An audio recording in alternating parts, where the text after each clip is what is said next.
Hello everyone, Mark Anderson Audio here.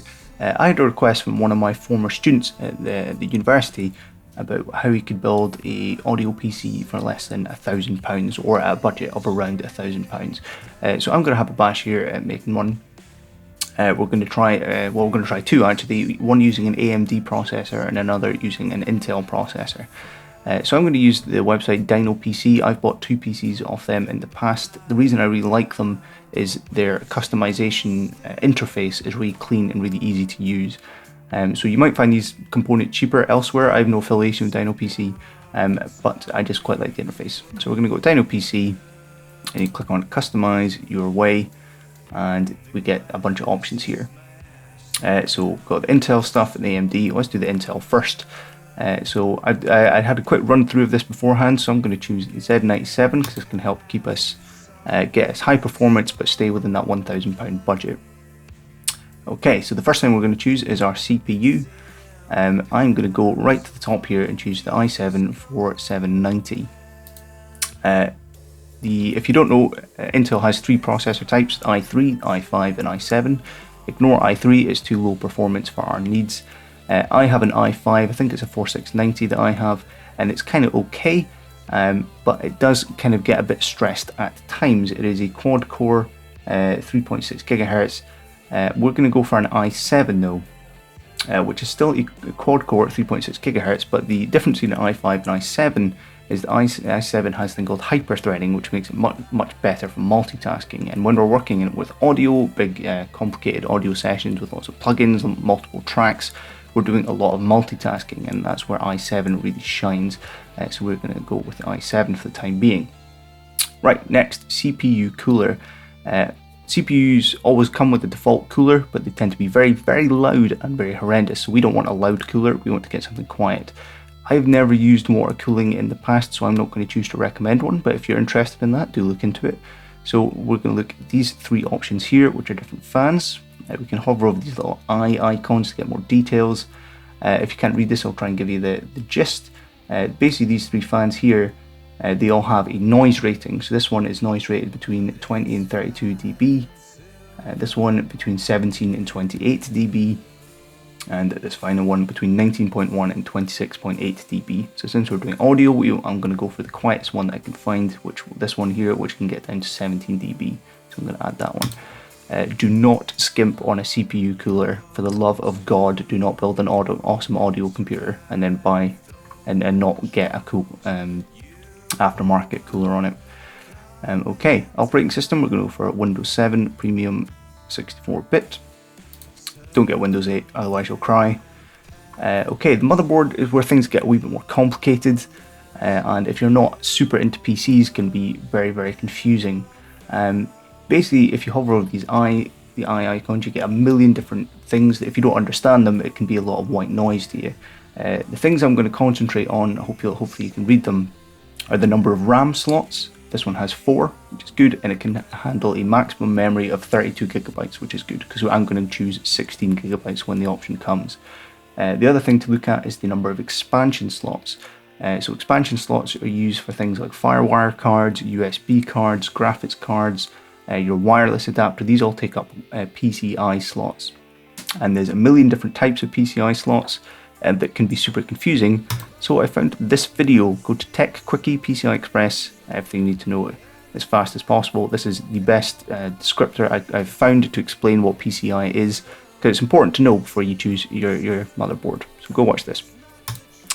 Okay, so basically, if I had a look through all these, the thing that I noticed about these first 3, is there wasn't particularly too many PCI slots, and I always prefer to buy extra so I can expand later.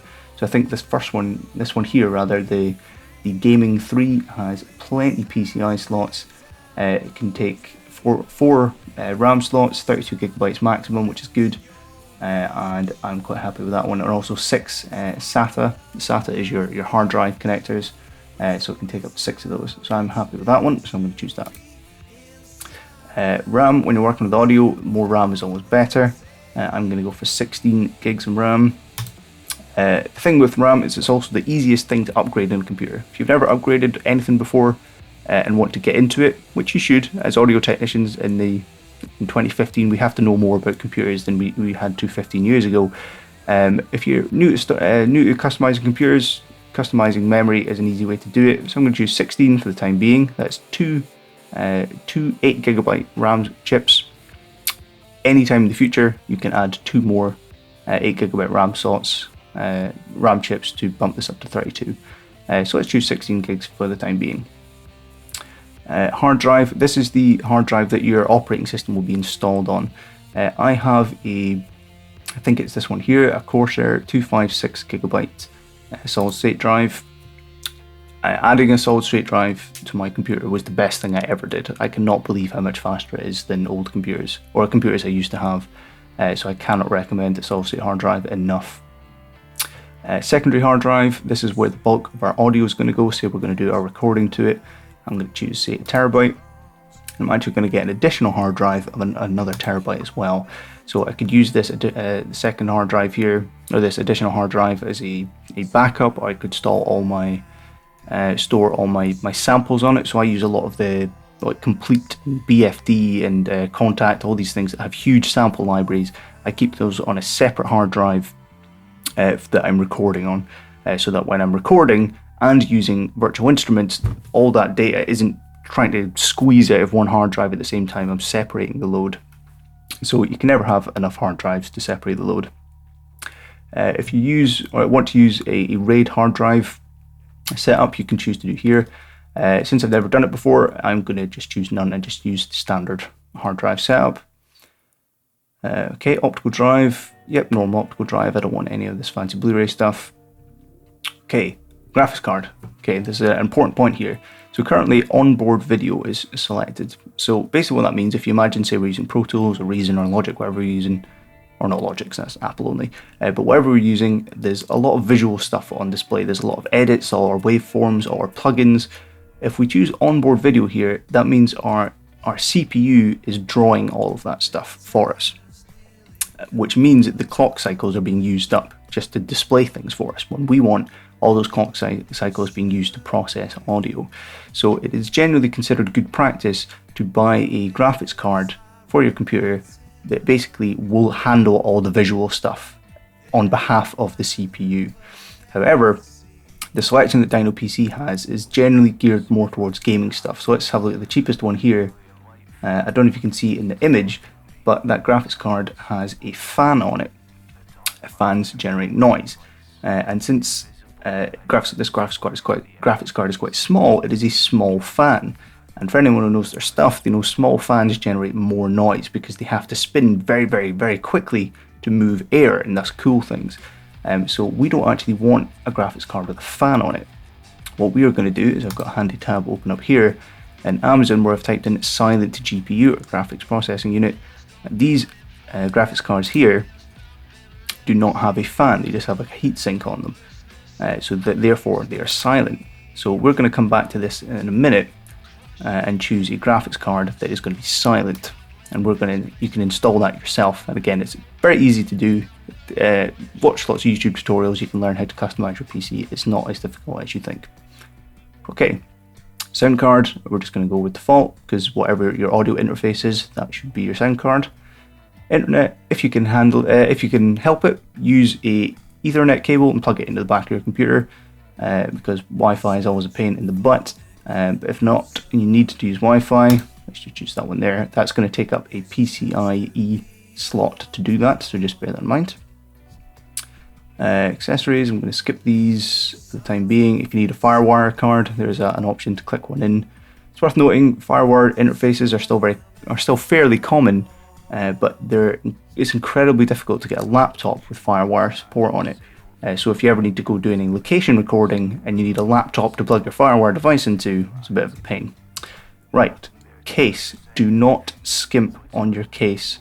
The first audio PC I bought, I think I just got whatever the default case was, and it's a friggin' nightmare. It's got horrible big metal screws, it rattles, it's very, very small and compact, and it means I can't actually get in to access the components without having to rip the whole thing half apart to do so.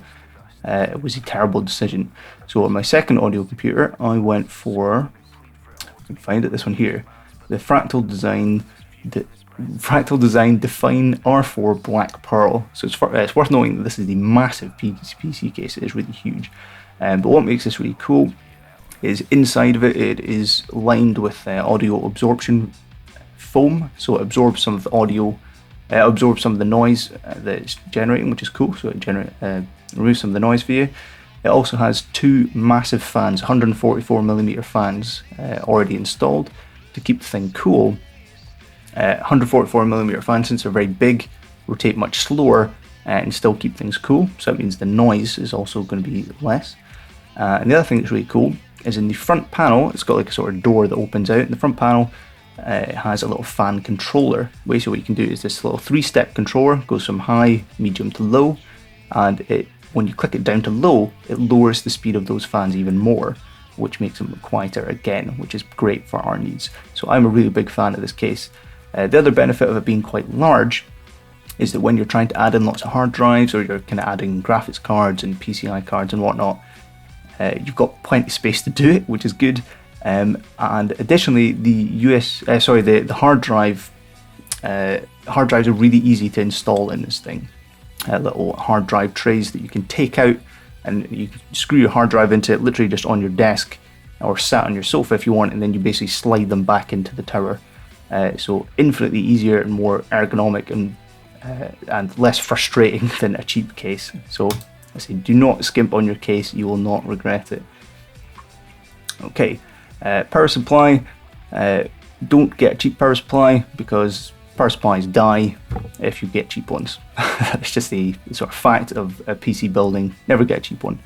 So I had a look at a bunch of these ones here, and I noticed this one here, the 600 watt Corsair CX. It has a little line in it that says it has a thermally controlled 120mm fan for whisper quiet operation. Whisper quiet operation sounds good to me. I'm going to choose that one.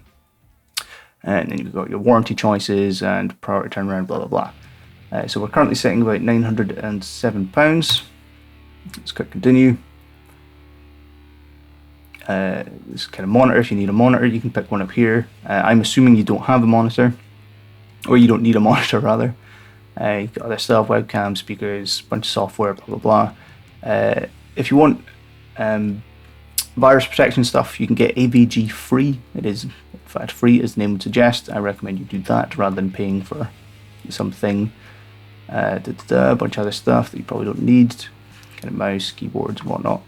Random thing to think about, if you have, say, like I do, I've got a MIDI keyboard, I've got an external audio interface, I've got my controller, I've got my mouse, got my QWERTY keyboard. These all take up USB slots. So like I use a wireless keyboard and a wired mouse. I kind of hate wireless mice, but little things to bear in mind. Okay, so that's all that done. Total price £907, and I think the delivery charge for Dino PC is 15 quid, so add 15 to that number. So that's pretty much where we need to go, except we don't have a graphics card. So I went to Amazon, typed in silent GPU, and I had a bunch of different options here. So if we look at the most expensive one, just for the sake of argument, the thing we want to look at for is down here, basically the graphics card description. It says PCI 3, so we need to make sure our motherboard has a PCI 3 slot, which it does, so that's good. And that's pretty much all we need to know, other than the fact it has a heatsink on it. So this is probably an HDMI output on that, I'm guessing. It's hard to see from that angle, but I'm assuming that's an HDMI. But you can, if you want, you can also get much cheaper ones. Again, you can see your HDMI slots, your VGAs, DVIs, all that stuff, and that requires a standard PCIe slot. So again, if you didn't watch that video earlier, go watch it now. I'll explain what all that means. Yeah, so if you just need a very simple graphics card just to run the visuals of Pro Tools and whatnot, this one will probably do fine. But if you're like me and you play games every now and again too, something like this might be better suited for you. Okay, so in total that was roughly about £1,000. Oh, one more thing, yep. I also typed in USB PCIe. If you need a extra USB ports like I do, I need tons of USB ports. You can get them for between about 10 and 20 quid, depending on how many you need. Ones like this, if it's USB 3, it tends to need a little power supply. So that component there is a little power supply connector that you'll need to hook up. If it's USB 2, it tends to not need a power supply. Again, these are super easy to install on your computer, and if you're not sure, just look up YouTube videos. It's not difficult at all. Again, if you're just connecting stuff like keyboards and mice and MIDI keyboards and whatnot, you don't need USB 3 for that.